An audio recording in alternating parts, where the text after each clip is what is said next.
یہ سوال جو ہے یہ تو بہت ہی الجھا، مثلا اسلامی نظریہ کی کونسل نے عدل و احسان صفت خدابندی پر بنیاد رکھنے پر زور دیا ہے، معاشی بنیاد رکھنے پر زور دیا ہے تاکہ خدائی صفت مذکورہ محرک رہے، اور پھر قرآن مجید میں میراث السماوات والارض، تو پھر نظریہ توحید کے مطابق زمین و آسمان کا خدا تعالیٰ کے علاوہ دوسرا کوئی مالک نہیں ہو سکتا، زندگی دوسرے امور کے علاوہ ذاتی ملکیت کا معاملہ بھی بہت ہی اہم اور نازک ہے بقول علامہ اقبال۔ تو یہ گفتگو جو ہے یہ عام لوگوں میں تو کرنے کی نہیں، کیونکہ عوام کی سمجھ سے اوپر ہے، اس کو یہاں چھیڑنے کا فائدہ بھی نہیں ہے۔ اگر کسی دوست نے یہ بات کرنی ہو تو وہ بعد میں کر لے۔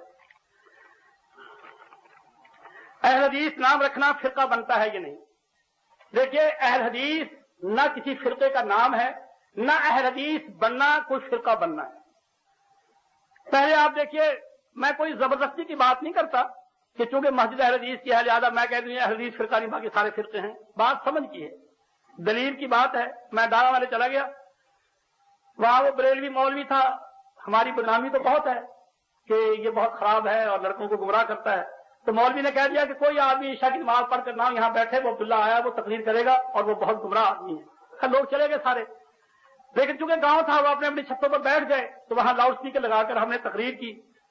تو اب ظاہر بات ہے کہ ہمیں وہاں ان کو سمجھانا تھا کہ بریلویت ٹھیک نہیں ہے، یہ کوئی اسلام نہیں ہے، اور پھر اس کے عقائد جو ہیں وہ صحیح نہیں ہے۔ تو میں نے باقاعدہ بڑی یعنی اچھی طرح سے تفصیل کے ساتھ اور دلائل کے ساتھ سمجھائے۔ ہم چلے آئے، تو اس کے بعد مولوی صاحب نے ایک بریلوی مولوی منگوا لیا کچھ دنوں کے بعد، اس نے آ کر پھر وہ گالیاں دینی شروع کی۔ وہاں کا جو نمبردار تھا وہ کھڑا ہو گیا، نمبردار کہنے لگا مولوی صاحب دیکھو وہ جس کو ہم بہت برا کہتے تھے وہ عبداللہ، وہ آیا، اس نے آ کر بہت باتیں کی، بہت کچھ سمجھایا، لیکن میں سمجھتا ہوں اس کی جو بات بھی تھی ایسے جیسے باپ بیٹے کو سمجھاتا ہے، اور ہمیں اس سے بڑا فائدہ ہوا۔ جو بات کی اس نے دلیل کے ساتھ کی، سمجھا کر کی، اگرچہ ہمارے خلاف تھی لیکن ہمیں وہ بات چبھی نہیں بالکل، اور آپ نے آ کر سوائے گالیوں کے دوسرا کام ہی کچھ نہیں کیا۔ تو یہ تو بات ٹھیک نہیں ہے۔ تو اللہ کا شکر ہے وہ سارا گاؤں ماشاءاللہ اہل حدیثوں کا ہے، سارا گاؤں، وہ نمبردار بھی اہل حدیث ہے، وہاں کا چیئرمین بھی اہل حدیث ہے، دارا والے کے قریب کی وہ جگہ ہے۔ تو اگر بات دلیل کے ساتھ ہو تو پھر بات کھٹکتی نہیں۔ تو میں جو عرض کر رہا تھا آپ سے، فرقے کو دیکھیں کہ فرقہ کسے کہتے ہیں۔ دیکھیں فرقہ جو ہے اس ٹکڑے کو کہتے ہیں جو اصل سے کٹ جائے، اصل سے کٹ جائے اس کو فرقہ کہتے ہیں۔ تو اصل کیا ہے؟ اصل جو ہے وہ محمد صلی اللہ علیہ وسلم ہے، اور وہ مسلمانوں کے روحانی باپ ہیں۔ اس کو مثال سے آپ سمجھ لیجیے گا، ایک باپ کے اگر 4 بیٹے ہوں، ایک باپ کے 4 بیٹے ہوں اور وہ چاروں بیٹے باپ کے ساتھ رہتے ہوں تو کتنے گھر ہوں گے؟ ایک گھر ہوگا۔ 4 بیٹے ہیں، باپ ہے، ماں ہے، اکٹھے رہتے ہیں۔ باپ نے بڑے بیٹے کی شادی کر دی، بیوی آ گئی۔ اب بیوی خامن کو روزانہ پیچھے لگی رہتی ہے، علیحدہ ہو جا، علیحدہ ہو جا، علیحدہ ہو جا۔ باپ نے بھی دیکھا کہ معاملہ ٹھیک نہیں ہے، باپ نے بیٹے کو بیوی سمیت دونوں کو علیحدہ کر دیا، مکان دے دیا، زمین کو تھوڑی بہت دے دی کہ اپنا کام کریں، علیحدہ کر دیے۔ اب کتنے گھر ہو گئے؟ 2 گھر ہو گئے۔ اصل کون سا ہے اور فرقہ کون سا بنا؟ وہ بیٹا جو بیوی کو لے کر علیحدہ ہو گیا وہ تو فرقہ بن گیا، اور جو 3 بیٹے باپ کے ساتھ رہتے ہیں وہ فرقہ نہیں ہے، وہ اصل ہے۔ پھر دوسرے بیٹے کی شادی ہو گئی، وہ بھی بیوی کو لے کر علیحدہ ہو گیا، اب 3 گھر بن گئے۔ اب 2 فرقے ہوں گے جو بیویوں کو لے کر علیحدہ ہو گئے، جو 2 بیٹے باپ کے ساتھ رہتے ہیں وہ اصل ہے، وہ فرقہ نہیں۔ پھر تیسرے بیٹے کی شادی ہو گئی، وہ بھی بیوی کو لے کر علیحدہ ہو گیا، اب 4 گھر بن گئے، 3 بیٹوں کے جو بیویوں سمیت علیحدہ علیحدہ رہتے ہیں، ایک بیٹا باپ کے ساتھ ہی رہتا ہے۔ اچھا، اب کس کو اصل کہیں گے اور کس کو اس کا کہیں گے کہ یہ اس سے علیحدہ ہو گیا ہے؟ جو بیٹا باپ کے ساتھ رہتا ہے وہ اصل گھر ہے۔ تو میرے بھائیوں، لوگوں نے کیا کیا؟ کسی نے امام ابو حنیفہ کو امام بنایا حنفی، کسی نے امام شافعی کو امام بنایا شافعی، کسی نے کسی کو امام بنایا اس کے نام پر وہ، کسی نے کسی کو بنایا اس کے نام پر وہ، اور ہمارا امام کون ہے؟ ہم تو یہ تو ہم مانتے ہیں نا، لوگ یہ اماموں کو نہیں مانتے، اور ہم سے کیا کہتے ہیں اپنے آپ کو؟ اہل حدیث۔ اور حدیث کسے کہتے ہیں؟ قرآن کو